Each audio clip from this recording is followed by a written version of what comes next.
Deep in the Ozarks, my brother Jasper and I would go visit Uncle Jack out in the deep woods. It would seem like it would take hours to get there, but really, it only took 3 hours. When we got there, I would go exploring back behind Uncle Jack's house. We were told that if we went back to those woods, to bring a small firearm with us, because we might see some bears out and about or mountain lions.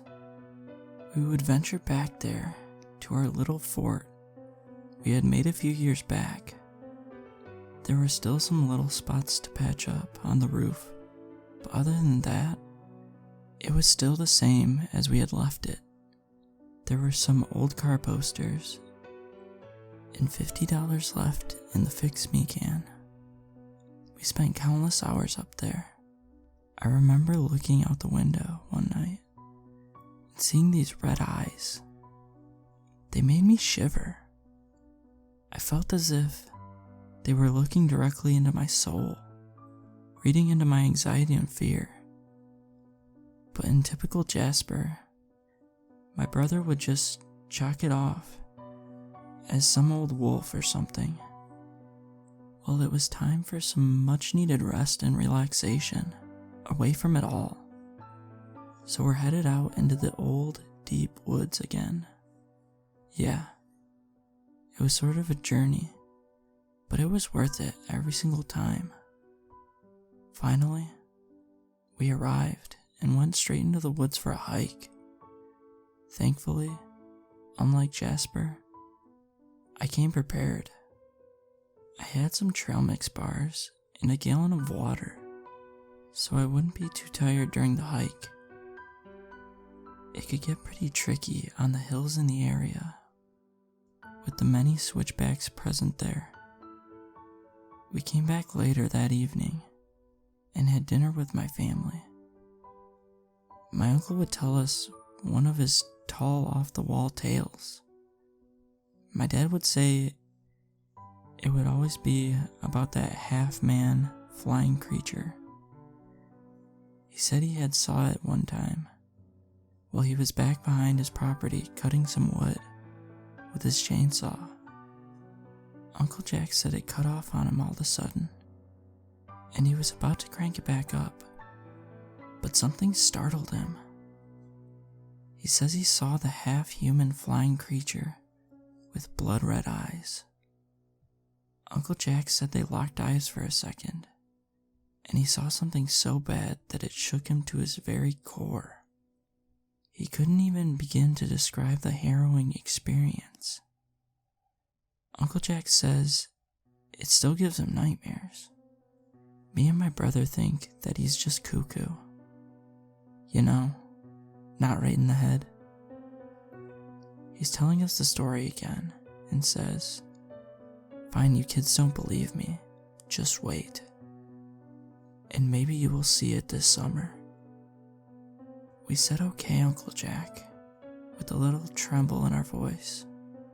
Later in the evening, my brother and I were playing video games.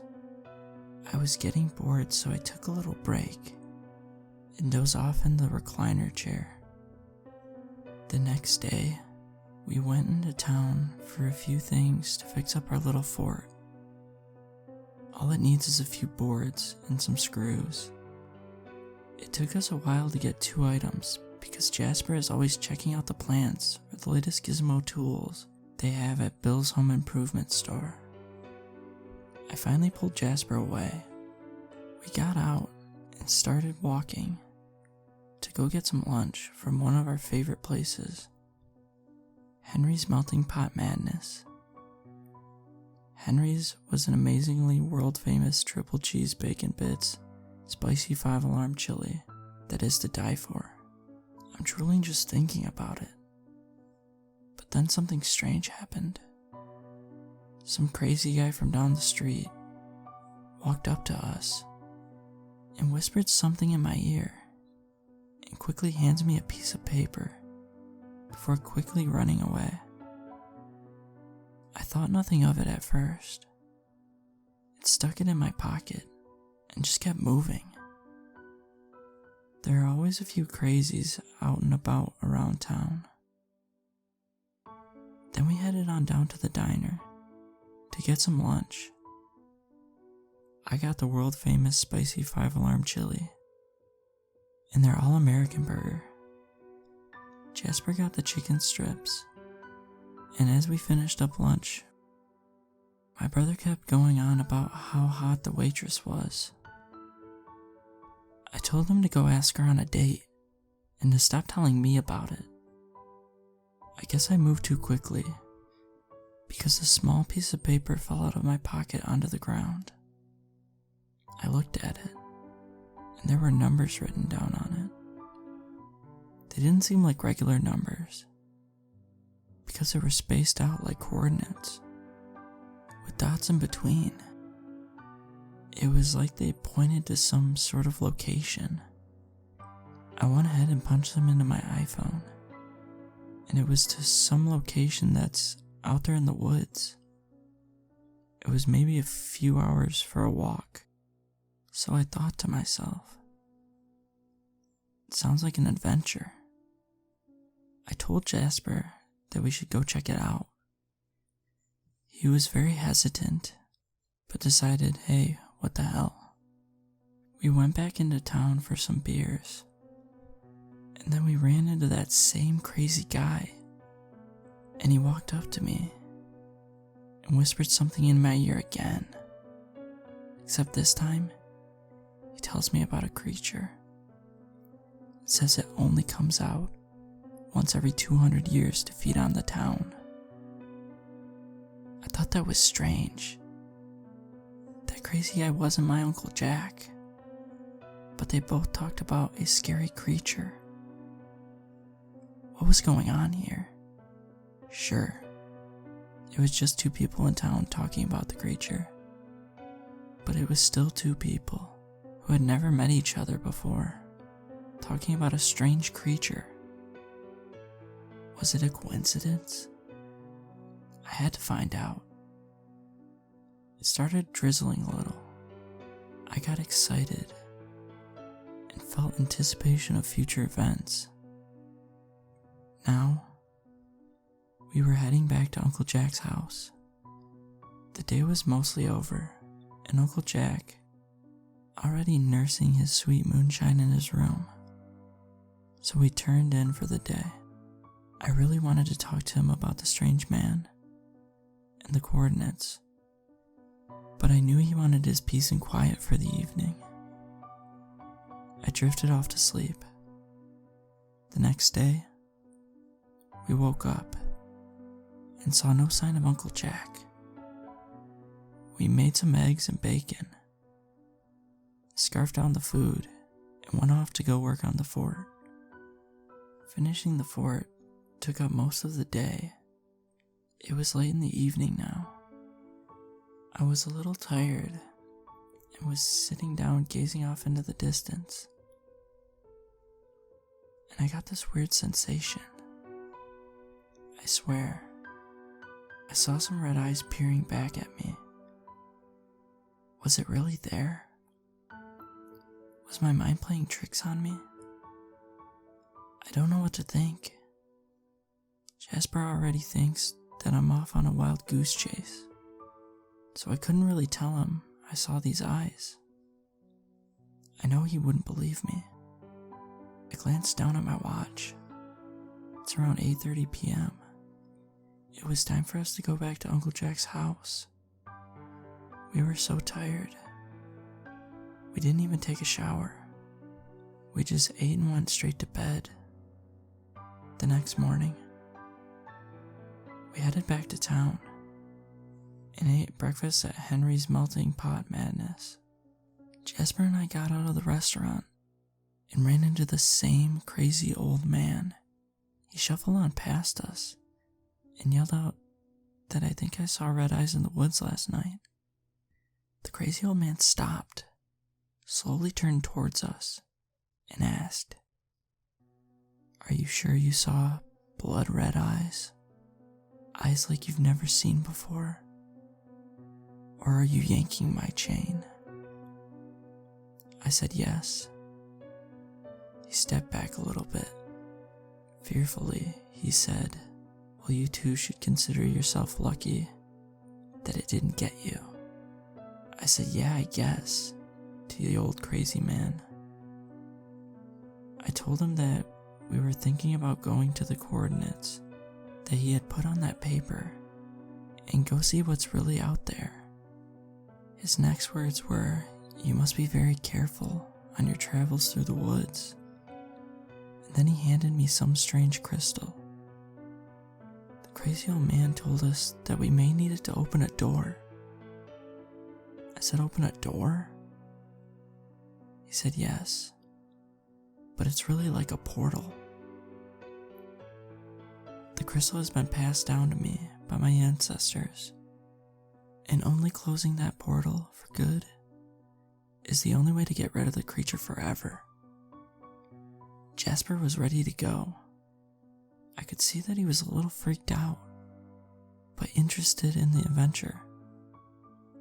Rolling my eyes, not today, I said. We gotta get ready for this thing. We still have to get some supplies. Don't think that we'll be going empty-handed to go face to face with this otherworldly monster. Remember, we can't tell Uncle Jack about this, or he'll try to stop us. Jasper thought about it. Says that I was right. I said we'll have to go out there in the next few days when the moon is just right this week. That's when that supposed creature should come out of its dwelling. I don't know why I said that out loud for some reason. I just had this feeling that it comes out during a specific time. Jasper broke my train of thought. And he said, oh yeah? You know what's crazy? I heard that people around town have been coming up missing. The strangest thing is, all of these people are close to the woods. That's weird. I think maybe the creature somehow makes the people walk in and never come back out. Did the crazy old man have anything to do with this? What did he know? That's why we have to go into the woods and see if we can find any of the missing townspeople. We still have a few days till the moon is blood red. That's when the creature should really start attacking the townspeople, the crazy old guy said. We went to my Uncle Jack's house and were aghast. All the stuff had been thrown around like a tornado had gone through the house. Jester and I found a piece of paper. My uncle had written something down, and it was different coordinates than what the crazy old man in town had given to me. So I went to go plug it into my GPS. The location was 3 hours south. This was going to be a long journey. We packed, got to sleep, and headed out in the morning. As we were walking through the forest, we began to hear a strange buzzing noise. Jasper and I were a little drained from the sun beating down on us. We stopped and took a break. Jasper leaned back and fell down a 7-foot hole. I cried out, Jasper, are you hurt? I heard nothing. It seemed like forever. But then I heard him respond, Jessica, help me. I want to get out of here. Pull me out. I told him not to pass out. I got something to pull him out with. I raced around, trying to find a sturdy branch. I'm finally able to find one, and I'm able to pull him out. He only had some scrapes. I think he was just being melodramatic. I pulled out my first aid kit and bandaged him up. We started back out. It started to get late, and we set up camp for the night. Jasper and I decided to take shifts to stay up just in case we might see the creature. He took the first shift. I drifted off a little while later. Suddenly, I started to hear buzzing noises again. As if under a trance, I slowly started walking towards the buzzing, and there before my eyes was a portal. I was shocked at first, but then I saw my uncle come out of the portal. At first it was my uncle, but then it wasn't. He had some different hair color, like maybe someone had made a copy of him or something. I had broken a branch. It made a loud noise, and the thing that looked like my uncle looked over and started running towards the campsite. I started to run. I came back drenched in sweat, and Jasper looked at me. He asked where the hell I had been. I mentioned the buzzing noise and said that I went to go check it out. I saw Uncle Jack, but it wasn't him. Okay, Jessica, I believe you, Jasper said. Now try to go back to sleep. I said, are you serious? I can't go back to sleep after all of that. Okay, fine then. Just stay here and don't wander off now, okay? Then he went back into his tent. I glanced down at my tactical RMP 5000 watch. It's still 2 a.m. Still a lot of time to maybe see the creature, I thought to myself. Yet once again, I started to hear the buzzing noise. I did my best to ignore it, and I couldn't understand how Jasper was still asleep. If he could sleep through this buzzing, he could sleep through a tornado. Suddenly a swarm of bees started attacking us. Jasper now fully awake. We did the only thing that we could. We got into the river near us to get the bees to stop chasing us. After that, we got back to camp to dry our clothes off by the fire. We decided to get back in our tents and fell asleep from exhaustion. The next morning, we sat on the direction of our uncle's coordinates. As we were walking, Jasper told me that he saw red eyes last night, but he didn't want to worry me. I said, come on, Jasper, you can't just keep stuff like that to yourself. You know we are hunting that thing, so please, when you see something, say something. Okay, Jasper said. You know we're not too far away from Uncle's coordinates. I know, but you know it would be better if we just went across the river. It would save us more time. Okay, but where are we gonna get a raft at?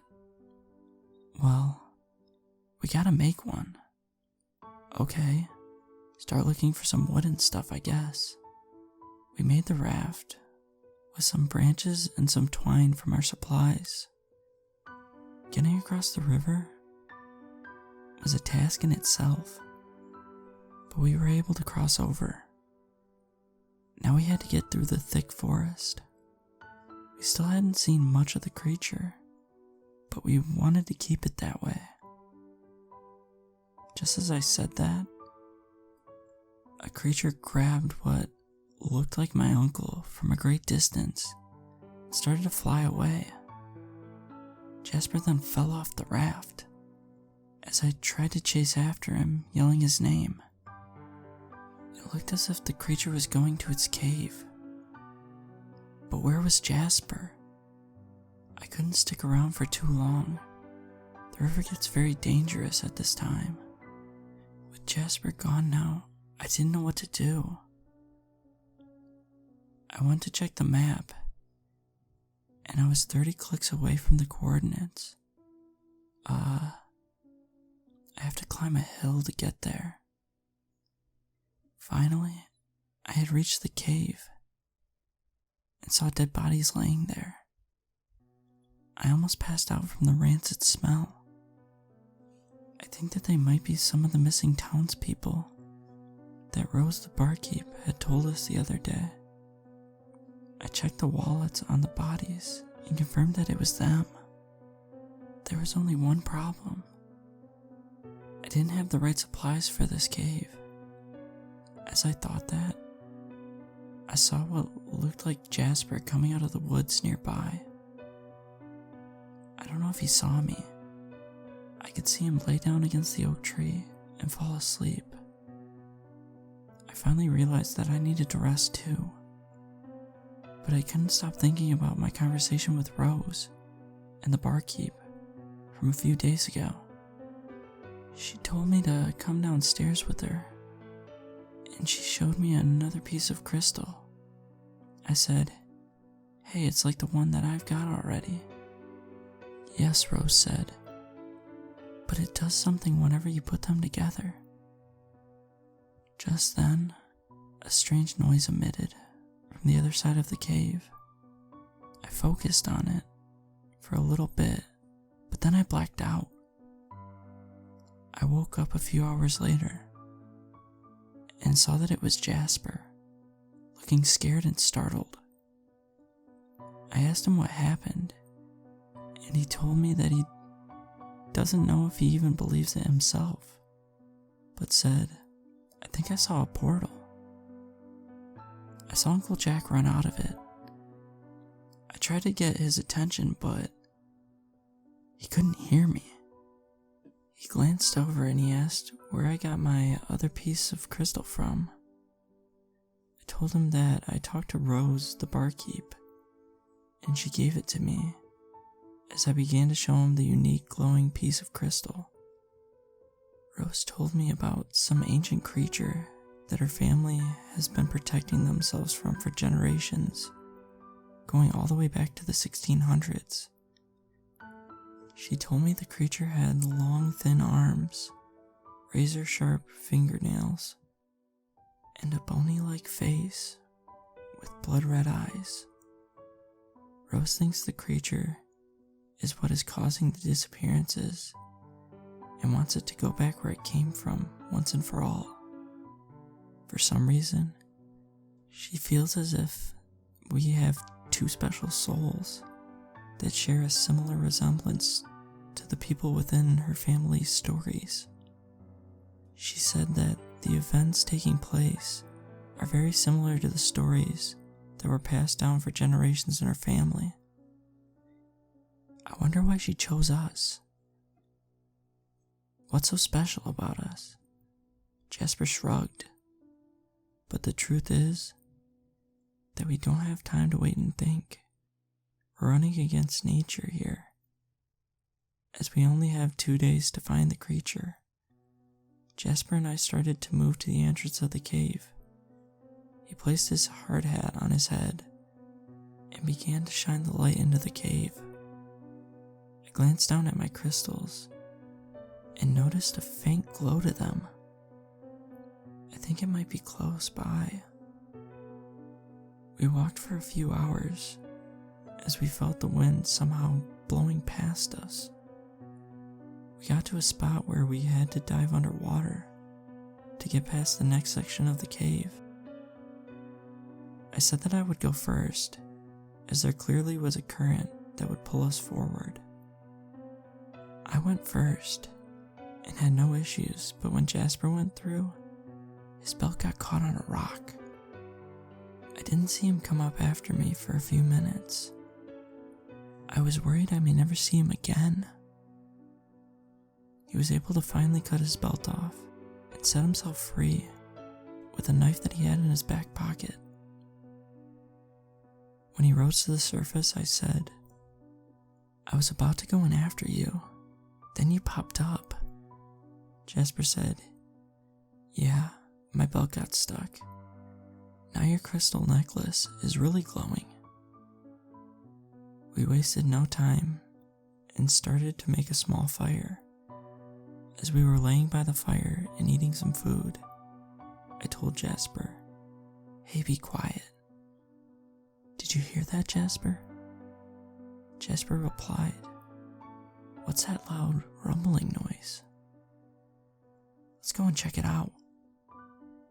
As we went down some of the narrow passages, Jasper exclaimed, "Look at those stalagmites. Those things are huge." His voice echoed off the cave walls. I said, "You hear that squeak? Look out." A giant swarm of bats came rushing out of the tunnels, going up towards the surface.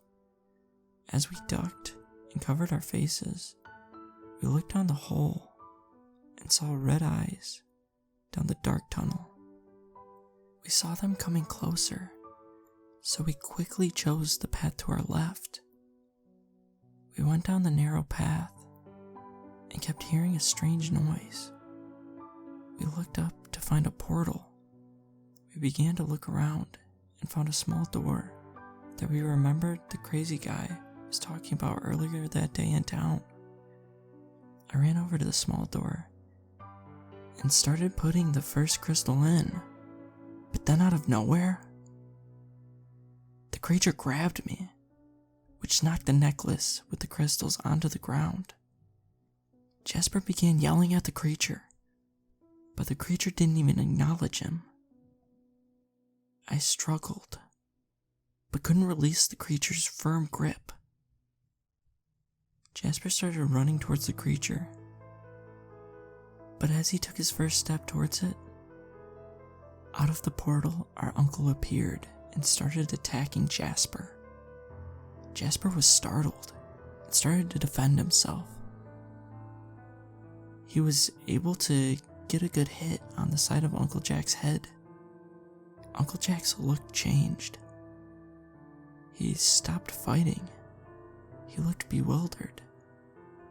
"Where the hell am I?" Uncle Jack said. Jasper tells him, "No time to explain, just follow me." Uncle Jack saw the necklace laying on the ground and picked it up. As he started to follow Jasper, Jasper exclaimed, "The door to close all this mayhem is not too far away."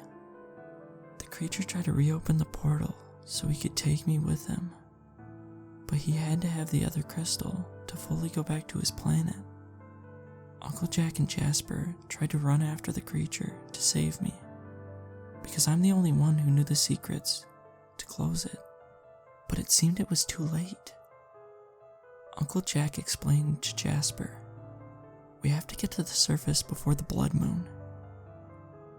"You mean we gotta track back to the surface without Jessica?" "Yep."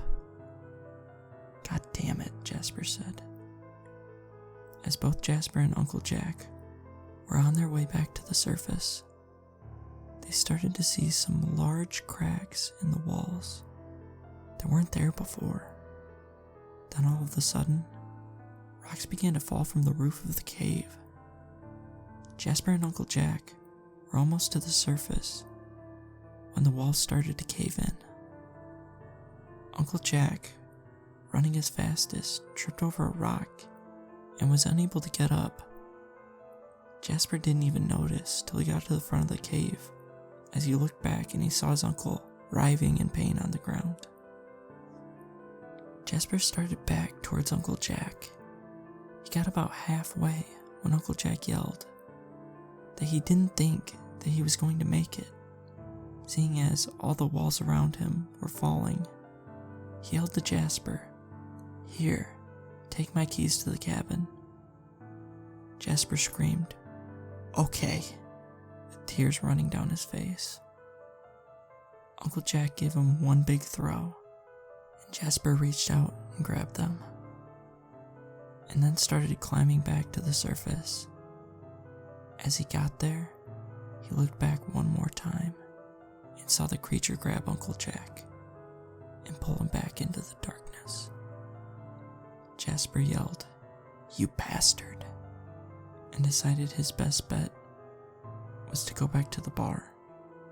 Jasper finally got back to the bar and started looking for the barkeep. Someone said she was down in the cellar, and Jasper headed down that way.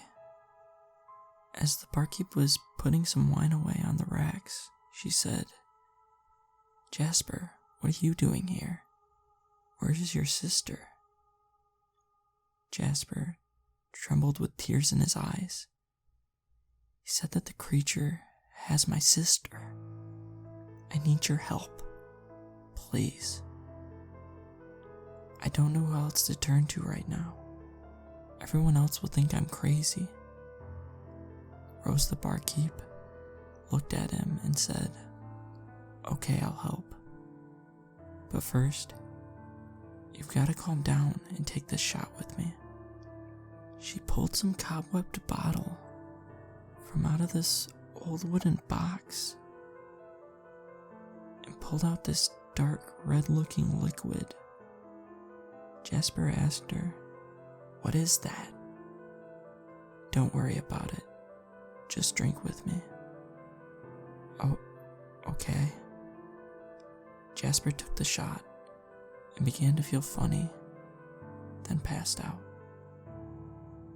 When he woke up a few hours later to find himself at the cemetery, Rose was standing there too.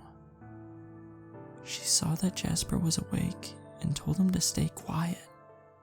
"It's almost midnight. Look up at the sky. The moon is almost fully blood red." Out of nowhere, the creature appeared. It had Jessica. And wait, who is that? That's Uncle Jack. To Jasper's surprise, his uncle was still alive. Jasper was taken aback. They were by this strange-looking tombstone. Rose the barkeep took quick action and said, "We've got to try to get over there and put the remaining 2 crystals over into the tombstone." As they were shuffling down the rows of tombstones, Rose told Jasper to run over with the 2 crystals and place them into the tombstone. He's the only one who can do it. He ran over and placed the crystals into the tombstone, and a big surge of energy came out of nowhere, and a portal appeared. The strange creature was about to go through the portal. When I finally woke up, I began to shuffle away from the creature, but for some reason, Uncle Jack grabbed me and jumped into the portal. Jasper tried to reach for my arm, but it was too late. He asked the barkeep what he should do now. How can he get me back? Rose began in a very creepy voice that once the portal closes and the crystals unite, that's the end of the energy source. Jasper's eyes swelled up with tears. He knew Uncle and I were gone for good, and it was all his fault.